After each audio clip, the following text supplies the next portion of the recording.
बिस्मिल्लाहिर्रहमानिर्रहीम अस्सलाम वालेकुम व रहमतुल्लाहि व बरकातहू। की हाल चाल है जी? ठीक ठाक हो? उम्मीद अल्लाह ताला दे हुक्म दे नाल इंशाअल्लाह तुसी सारे ठीक ठाक होवोगे। अल्लाह ताला सब ते रहमत फरमाए। अल्लाह ताला सब नूं अपने हिफ्ज़ो ईमान दे विच रखे।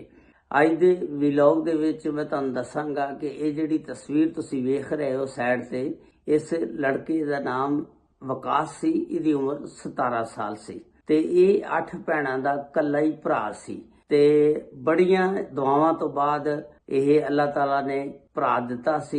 ਇਸ ਤੋਂ ਪਹਿਲਾਂ 8 ਭੈਣਾਂ ਪੈਦਾ ਹੋਈਆਂ ਸੀ।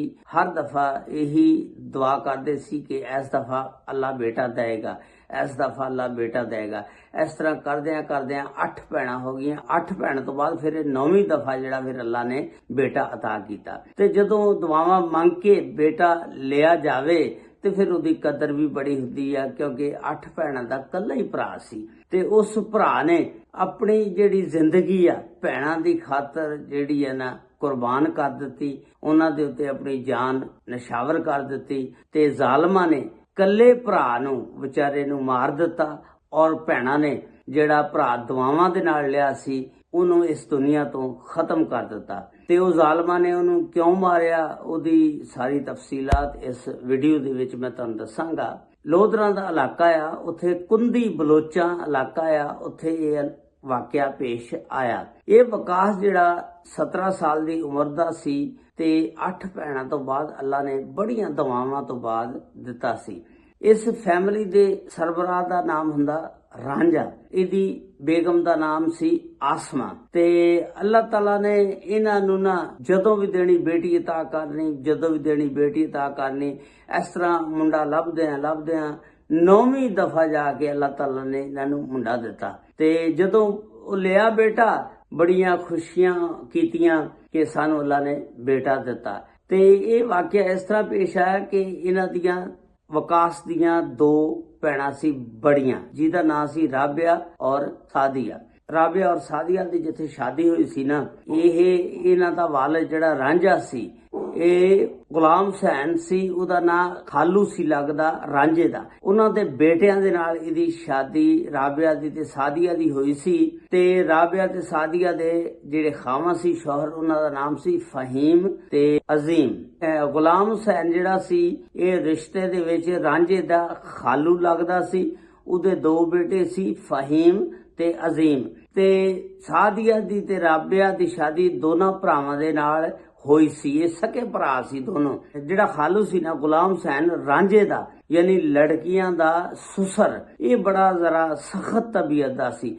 ਹਮੇਸ਼ਾ ਆਪਣੀਆਂ ਨੋਹਾਂ ਨੂੰ ਜਿਹੜਾ ਨਾ ਗਾਲਾਂ ਵਗੈਰਾ ਕੱਢਦਾ ਰਹਿੰਦਾ ਸੀ, ਊਂਚ ਨੀਚ ਬੋਲਦਾ ਰਹਿੰਦਾ ਸੀ, ਤੂੰ ਮੈਂ ਕਰਦੇ ਰਹਿਣਾ। ਉਹ ਜਿਵੇਂ ਬੁੱਢੇ ਬੰਦੇ ਦੀ ਗੱਲ ਹੁੰਦੀ ਹੈ ਨਾ, ਬੋਲੀ ਜਾਣਾ ਐਵੇਂ ਛੋਟੀਆਂ ਗੱਲਾਂ ਤੋਂ। ਇਹ 22 ਮਾਰਚ ਦਾ ਵਾਕਿਆ ਕਿ ਗੁਲਾਮ ਹੁਸੈਨ ਜਿਹੜਾ ਲੜਕੀਆਂ ਦਾ ਸੁਸਰ, ਇਹ ਕੱਪੜਿਆਂ ਦੀ ਵਜ੍ਹਾ ਤੋਂ ਕੋ ਬੋਲਣ ਲੱਗ ਪਿਆ ਆਪਣੀਆਂ ਨੋਹਾਂ ਦੇ ਨਾਲ, ਸਾਦੀਆ ਔਰ ਰਾਬਿਆ ਦੇ ਨਾਲ। ਤੇ ਤੁਸੀਂ ਕੱਪੜੇ ਨਹੀਂ ਸਹੀ ਧੋਤੇ, ਇਹ ਕੀਤਾ ਉਹ ਕੀਤਾ, ਬਸ ਇਸ ਤਰ੍ਹਾਂ ਤੂੰ ਮੈਂ ਹੁੰਦੀ ਗੱਲ, ਯਾਨੀ ਇਹ ਗਾਲਾਂ ਵੀ ਕੱਢਦਾ ਹੁੰਦਾ ਸੀ। ਤੇ ਜਦੋਂ ਇਹਨੇ ਗਾਲਾਂ ਕੱਢਣੀਆਂ ਸ਼ੁਰੂ ਕਰ ਦਿੱਤੀਆਂ, ਉਹਨਾਂ ਦੋਨਾਂ ਬਹੂਆਂ ਨੇ ਕਿਹਾ ਅੱਬਾ ਤੂੰ ਸਿਆਣਾ ਬਿਆਣਾ, ਤੂੰ ਗਾਲਾਂ ਕੱਢਦਾ, ਇਹ ਅੱਛੀ ਗੱਲ ਨਹੀਂ ਹੈਗੀ। ਤੇ ਇੰਨੀ ਗੱਲ ਕਹਿਣੀ ਸੀ ਕਿ ਉਹ ਗੁਲਾਮ ਹੁਸੈਨ ਜਿਹੜਾ ਸਹੁਰਾ ਸੀ ਨਾ, ਉਹ ਜ਼ਰਾ ਭੜਕ ਉੱਠਿਆ। ਉਹ ਉੱਠ ਕੇ ਤੇ ਉਹਨਾਂ ਨੂੰ ਧੱਕੇ ਧੁੱਕੇ ਮਾਰਨ ਲੱਗ ਪਿਆ। ਤੁਸੀਂ ਸਹੀ ਨਹੀਂ ਹੈਗੀਆਂ, ਤੁਸੀਂ ਬਦ ਸ਼ਕਲ ਆ, ਤੁਸੀਂ ਇਸ ਤਰ੍ਹਾਂ ਆ, ਤੁਸੀਂ ਬਦਤਮੀਜ਼ ਆ, ਕਾਫੀ ਬੋਲਦਾ ਰਿਹਾ। ਇੱਥੋਂ ਤੱਕ ਗੱਲ ਵੱਧ ਗਈ ਕਿ ਇਹਨੇ 22 ਮਾਰਚ ਨੂੰ ਨਾ ਉਹਨਾਂ ਨੂੰ ਘਰੋਂ ਬਾਹਰ ਕੱਢਤਾ। ਹਾਲਾਂਕਿ ਜਿਸ ਵੇਲੇ ਘਰ ਹੋਣ ਔਰਤਾਂ, ਉਹਨਾਂ ਦੇ ਸਿਰ ਤੇ ਦੁਪੱਟੇ ਨਹੀਂ ਹੁੰਦੇ ਹੈਗੇ, ਉਹ ਦੁਪੱਟੇ ਨਹੀਂ ਲਏ ਸੀ ਤੇ ਉਸੇ ਤਰ੍ਹਾਂ ਉਹਨੇ ਉਹਨਾਂ ਨੂੰ ਬਾਹਰ ਕੱਢ ਕੇ ਤੇ ਦਰਵਾਜ਼ਾ ਬੰਦ ਕਰ ਲਿਆ। ਉਹ ਜਿਹੜੇ ਉਹਨਾਂ ਦੇ ਸ਼ੌਹਰ ਸੀ ਨਾ, ਉਹਨਾਂ ਦੇ ਖਾਵੰਦ ਜਿਹੜੇ, ਉਹ ਵੀ ਘਰ ਸੀ ਫਹੀਮ ਤੇ ਅਜ਼ੀਮ। ਉਹਨਾਂ ਨੇ ਵੀ ਨਹੀਂ ਰੋਕਿਆ ਕਿ ਅੱਬਾ ਇਹਨਾਂ ਨੂੰ ਤੂੰ ਕਿਉਂ ਬਾਹਰ ਕੱਢਦਾ, ਨਾ ਕੱਢ। ਉਹ ਵੀ ਚੁੱਪ ਕਰਕੇ ਬੈਠੇ ਰਹੇ। ਤੇ ਇਹ ਕਾਫੀ ਦੇਰ ਦਰਵਾਜ਼ਾ ਬਾਹਰ ਖੜਕਾਦੀਆਂ ਰਹੀਆਂ, ਸਿਰੋਂ ਨੰਗੀਆਂ ਸੀ। ਇਹਨਾਂ ਨੇ ਕਿਹਾ ਕਿ ਅਬੂ ਦਰਵਾਜ਼ਾ ਖੋਲੋ, ਅਬੂ ਦਰਵਾਜ਼ਾ ਖੋਲੋ। ਉਹਨਾਂ ਨੇ ਕਿਸੇ ਨੇ ਦਰਵਾਜ਼ਾ ਖੋਲਿਆ। ਹਾਰ ਕੇ ਇਹਨਾਂ ਨੇ ਰਕਸ਼ਾ ਪਕੜਿਆ, ਆਪਣੇ ਮਾਂ ਪਿਓ ਦੇ ਘਰ ਆ ਗਈਆਂ। ਜਿਸ ਵੇਲੇ ਰਾਂਝਾ ਤੇ ਆਸਮਾਨ ਨੇ ਵੇਖਿਆ ਕਿ ਸਾਡੀਆਂ ਬੇਟੀਆਂ ਜਿਹੜੀਆਂ ਘਰ ਆ ਗਈਆਂ ਲੜ ਕੇ, ਤੇ ਉਹ ਵਕਾਸ ਜਿਹੜਾ ਸੀ ਉਹ ਕਹਿੰਦਾ ਅੱਬੂ ਚਲੋ ਆਪਾਂ ਚੱਲਦੇ ਆਂ, ਉਹਨਾਂ ਨਾਲ ਗੱਲਬਾਤ ਕਰਕੇ ਆਉਂਦੇ ਆ ਕਿ ਸਾਡੀਆਂ ਭੈਣਾਂ ਨੂੰ ਕਿਉਂ ਕੱਢਿਆ ਘਰੋਂ ਬਾਹਰ। ਤੇ ਵਕਾਸ ਤੇ ਉਹਦਾ ਅੱਬੂ ਜਿਹੜਾ ਨਾ ਰਾਂਝਾ, ਤੇ ਇਹ ਦੋਨੋਂ ਚਲੇ ਜਾਂਦੇ ਨੇ ਲੜਕੀਆਂ ਦੇ ਸਸੁਰਾਲ ਦੇ ਘਰ, यानी गुलाम हुसैन दे घर ते जाके ते ये कहते ने तुसी साडियां बच्चियां नूं क्यों कढिया। अगों जिहड़ा गुलाम हुसैन आ वो बड़ी बदतमीजी नाल बोलदा, वो कहंदा कि तुहाडियां बेटियां है ही इस काबल ने, उन्हां नूं घर नहीं रखना चाहिए, बड़ियां बदतमीज ने, उन्हां नूं रहण दा नहीं पता हैगा, दूसरा बद शक्ल ने, तो शुक्र करके असी तेरियां बच्चियां दा रिश्ता लै लिया, लेकिन वो इस काबल नहीं कि वो इत्थे रह सकण। ਜਿਹੜਾ ਰਾਂਝਾ ਸੀ ਉਹ ਸੁਲ੍ਹਾ ਸਫਾਈ ਕਰਨ ਦੀ ਕੋਸ਼ਿਸ਼ ਕਰਦਾ ਸੀ ਆਪਣੇ ਖਾਲੂ ਦੇ ਨਾਲ, ਬੱਚੀਆਂ ਦੇ ਸੁਸਰ ਦੇ ਨਾਲ, ਕਿ ਤੁਸੀਂ ਇਸ ਤਰ੍ਹਾਂ ਕਰੋ ਕਿ ਮੈਂ ਤੁਹਾਡੀ ਦਾਵਤ ਕਰਦਾ, ਤੁਸੀਂ ਘਰ ਆ ਜਾਓ, ਰੋਟੀ ਛੋਟੀ ਖਾਵੋ, ਖਾ ਕੇ ਦੇ ਨਾਲ ਬੱਚੀਆਂ ਨੂੰ ਫਿਰ ਲੈ ਆਓ ਵਾਪਸ ਘਰ, ਤੇ ਇਸ ਤਰ੍ਹਾਂ ਆਪਾਂ ਸੁਲ੍ਹਾ ਕਰ ਲਈਏ। ਇਹ ਅੱਛੀ ਗੱਲ ਨਹੀਂ ਹੈਗੀ। ਜਿਹੜਾ ਗੁਲਾਮ ਹੁਸੈਨ ਸੀ ਤੇ ਉਹ ਕਹਿੰਦਾ ਕਿ ਬਿਲਕੁਲ ਇਸ ਤਰ੍ਹਾਂ ਨਹੀਂ ਹੋ ਸਕਦਾ, ਨਾ ਅਸੀਂ ਸੁਲ੍ਹਾ ਕਰਨੀ ਆ। ਉਹ ਜਿਹੜੇ ਉਹਨਾਂ ਦੇ ਖਾਮਦ ਸੀ ਨਾ ਸ਼ੋਹਰ, ਉਹ ਵੀ ਬੈਠੇ ਸੀ, ਉਹ ਅੱਗੋਂ ਬੋਲਣ ਲੱਗ ਪਏ। ਉਹ ਕਹਿੰਦੇ ਕਿ ਬੱਚੀਆਂ ਆਪ ਖੁਦ ਗਈਆਂ, ਅਸੀਂ ਨਹੀਂ ਉਹਨਾਂ ਨੂੰ ਛੱਡ ਕੇ ਆਏ, ਉਹ ਖੁਦ ਹੀ ਆਣਗੀਆਂ ਔਰ ਆ ਕੇ ਮੇਰੇ ਅੱਬੂ ਕੋਲੋਂ ਮਾਫੀ ਮੰਗਣਗੀਆਂ, ਫਿਰ ਅੱਬੂ ਅਗਰ ਉਹ ਮਾਫ ਕਰਨਗੇ ਫਿਰ ਸਾਡੀ ਸੁਲ੍ਹਾ ਹੋਏਗੀ, ਅਸੀਂ ਜਾ ਕੇ ਨਹੀਂ ਲੈ ਕੇ ਆਣਾ, ਜਿਵੇਂ ਉਹ ਗਈਆਂ ਨੇ ਖੁਦ ਹੀ ਆਣ। ਤੇ ਉਹ ਜਿਹੜਾ ਵਿਕਾਸ ਸੀ ਤੇ ਉਹ ਬੜਾ ਗਰਮ ਹੋ ਗਿਆ। ਉਹ ਕਹਿੰਦਾ ਇੱਕ ਤਾਂ ਤੁਸੀਂ ਸਾਡੀਆਂ ਬੱਚੀਆਂ ਦੇ ਨਾਲ ਬਦਤਮੀਜ਼ੀ ਕੀਤੀ, ਮੇਰੀਆਂ ਭੈਣਾਂ ਦੇ ਨਾਲ, ਤੇ ਦੂਸਰਾ ਤੁਸੀਂ ਕਹਿੰਦੇ ਉਹ ਖੁਦ ਆਣ ਆ ਕੇ ਤੇ ਤੁਹਾਡੇ ਅੱਬੂ ਕੋਲੋਂ ਮਾਫੀ ਮੰਗਣ, ਤੇ ਇਹ ਨਹੀਂ ਹੋ ਸਕਦਾ ਹੈਗਾ। ਖੈਰ ਤੂੰ ਮੈਂ ਕਰਕੇ ਉਥੋਂ ਪੁੱਤਰ ਤੇ ਪਿਓ ਰਾਂਝਾ ਤੇ ਵਿਕਾਸ ਦੋਨੋਂ ਘਰ ਵਾਪਸ ਆ ਜਾਂਦੇ ਨੇ। ਤੇ ਫਿਰ 26 ਮਾਰਚ ਨੂੰ ਜਿਹੜਾ ਨਾ ਇੱਕ ਦਿਨ ਇਹ ਦੋਨੋਂ ਪੇ ਪੁੱਤਰ ਗਲੀ ਦੇ ਵਿੱਚੋਂ ਗੁਜ਼ਰਦੇ ਨੇ।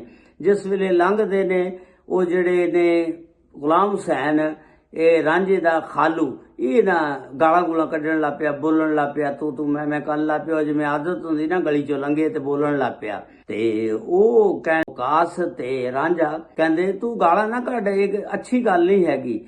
ਤੇ ਬਸ ਏਦਾਂ ਹੀ ਗਾਲਮ ਗਲੋਚ ਕਰਦਿਆਂ ਗੱਲ ਵਾਦੀ ਇੱਥੋਂ ਤੱਕ ਚਲੇ ਗਈ ਕਿ ਅੰਦਰੋਂ ਫਿਰ ਉਹ ਫਹੀਮ ਤੇ ਅਜ਼ੀਮ ਵੀ ਆ ਗਏ।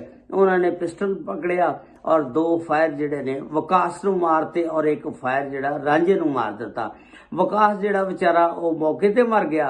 ਰਾਂਝਾ ਜਿਹੜਾ ਉਹ ਜ਼ਿੰਦਗੀ ਔਰ ਮੌਤ ਦੀ ਕਸ਼ਮਕਸ਼ ਦੇ ਵਿੱਚ ਆ ਤੇ ਹਜੇ ਤੱਕ ਜਿਹੜੇ ਨੇ ਉਹ ਮੁਜਰਮ ਜਿਹੜੇ ਨੇ ਪਕੜੇ ਨਹੀਂ ਗਏ। ਉਸ ਤੋਂ ਬਾਅਦ ਫਿਰ ਉਹ ਮੁਜਰਮ ਫਰਾਰ ਹੋ ਗਏ।